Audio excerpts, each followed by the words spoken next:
In this video, I'm going to show you guys how to sign up for your Amazon Seller Central account. So if you are a brand new seller looking to set up your account correctly and get walked through all the little details, this is going to be a great video for you to watch and help you sidestep some of the tendencies and pitfalls that we see new brands or inventors or entrepreneurs signing up on Amazon.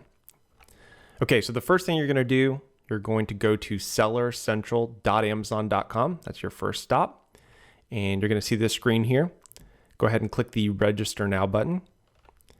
And you're going to see this sign up button on this screen. So go ahead and click the sign up button.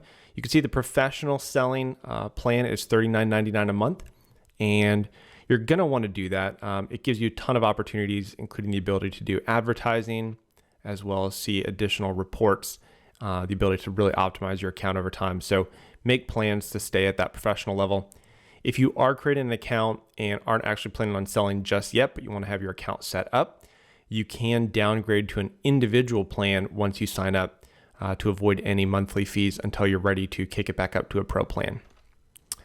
All right. Now, one of the biggest challenges that we see new businesses make is they use their personal Amazon account for their business. And so I want to dissuade you from doing that. You always want to use a new account for your Amazon Seller Central, and you probably want to use your business email. So if you have a personal email that you use for your Amazon account to do shopping, you want to use a business email address that's completely separate to set up your Amazon Seller Central account. A couple reasons for that. One is it's just better to keep them separate. But two, if you ever happen to sell the business, they're not able to separate your personal Amazon purchasing account and your professional selling account. And we've had clients that basically had to lose all of their personal purchasing history because they sold their business and they had to hand over the Seller Central account. So make sure you use a business email address. In some cases, if you're going to have a lot of people accessing it, you can have a primary one, even that's just Amazon at yourbusinessdomain.com. And that way all Amazon related emails will go to that. Okay, so click create your Amazon account down at the bottom. Make sure that you're signed out of any personal Amazon accounts first. And the first thing you're going to see is this authentication required. So Amazon's going to email you a one-time password. And so it's just going to be like a 6-digit code. You're going to check your email and then enter that into the OTP section there and click continue. That's just validating your email address. Here's what the first section covers. Amazon is going to ask for your legal name. So whether it's a business or an individual, typically if you're a brand owner, you're going to be selling under your business name. And then it's also going to ask you to agree to abide by Amazon policy and their terms of service. And mainly what this covers is maintaining integrity of the platform. It is important to know what some of the nuances and details of that are, but you can go ahead and download that, save that terms of service and policy when you sign up. The other aspect of it is you're agreeing not to direct any traffic off of Amazon to your website, right? So anybody who's trying to manipulate product reviews or drive traffic back to their Shopify website, it's a big no-no and you're going to get in trouble, and Amazon's probably going to shut your account down. Okay, so the first thing you're going to do is put in your legal name. So again, if you're selling as a business or brand, you're going to put your business legal name in. If you're just an individual seller, like an inventor or an entrepreneur, you can put your personal name. And then where it says, I have read and accepted the terms and conditions of the Amazon Services Business Solutions Agreement, you're going to have to select that. And then again, you can right click that Amazon Solutions Agreement and save that as a backup if you want to retain that or go through that. Once you're done, you can go ahead and click next. The next thing Amazon's going to ask you for is your seller information. So your business address. Again, this has to match all the information that you're going to submit to Amazon to verify the account. So you want to make sure that all the information is the same. So if you've got bank statements, they need to have this same address as your business address when you fill this out. The next thing you're going to put in is your seller display name. Now, there's a caveat to the seller display name, and it's one of the only things on Amazon that sort of gets locked in permanently. And what I mean by that is once a seller puts in a seller display name, it can never be used again on any other account. It can be really challenging sometimes if you're a brand owner, and even if you have a trademark on a name and somebody else has used that in their account, even if they're not using it currently, Amazon's going to prevent you from being able to use that as your seller display name. So you're going to have to do a variation, maybe a space or an underscore or putting two words together. It's kind of a pain, but remember that your seller display name does not have to be your legal business name. So if your business name is an LLC, you don't have to use that as your seller display name. It's actually just going to increase more customer confidence and just be a little more clear if customers are seeing that the brand name and the seller display name is the same. That's typically the best situation. It's also going to ask you for a website and a phone number. And that again is to validate the account and make sure all the information is the same. So in section 2, you're going to go ahead and fill out all that information. Again, your business display name. Remember that you can change this. So in some cases, you may have a couple different trademarked terms for your business name. You can actually put those in and switch through them, and they will sort of lock that into your account. And then you can choose which one you want to use, but you can change your seller display name at any time. It's not locked in, it's not permanent. Again, Amazon's going to ask for your website, and this is to help validate the account and if there's ever any issues. Put in your mobile phone number, and you're going to have Amazon send you a text. And again, this is to validate, make sure that you're a real person. This is to validate, make sure that you're a real person.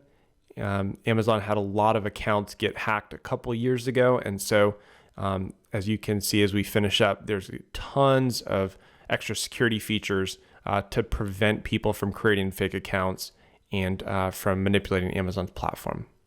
Next, you're going to set up your billing and deposit. You're going to set up your credit card for charges and your bank account for deposits. The credit card is primarily used for your initial charge, so the $39.99 monthly fee, as well as any inbound shipping. So if you're sending products into FBA, or if you've got products listed, merchant fulfilled, and you're doing advertising, those are all going to use and charge your credit card. Amazon's also going to ask for your bank account for deposits. So once you start accumulating sales, Amazon is going to first deduct any fees, including inbound shipping, FBA fees, that kind of thing. And then they will deposit the remainder in your account. Note that sometimes Amazon will withhold some of your deposits in case customers have returned. So typically this will be a percentage of your sales Amazon will withhold till the next pay period. So typically after the first couple months, once you get going and you have sales, Amazon's not going to be charging your credit card. They're just going to be taking money out of your earned receivables from sales. Okay, in this screen, you're going to set up your billing method. So go ahead and enter your credit card number and the cardholder's name here. Make sure that you set a reminder for yourself if your credit card expires in the next year or two to update Amazon so that you can go in and change your credit card before the current one expires. If you don't, Amazon is known to temporarily suspend accounts if you don't have an active credit card on file. It also means that your campaigns won't run and Amazon won't be able to charge you for certain things. So make sure that you've got an active credit card at all times and put those reminders in your calendar. Okay, next you're going to set up your deposit method, again, where Amazon's going to deposit all of your earnings. Again, account holder name as it is on bank statements. So again, if this is a business, you want it to match the business name on your bank statement so Amazon can verify that. If it's an individual, just make sure that it matches the individual name on the bank account. Go ahead and put in your routing number at the top and then the bank account number twice there to validate, and click next. All right, step 3 is Amazon's going to ask for your tax information. This is an electronic W-9. This is what Amazon needs to file with the IRS once it pays you out above a certain amount. So what you're going to do is you're going to go through and fill this form out. Again, if you're an individual, you can choose individual. If you're a business, go ahead and select business.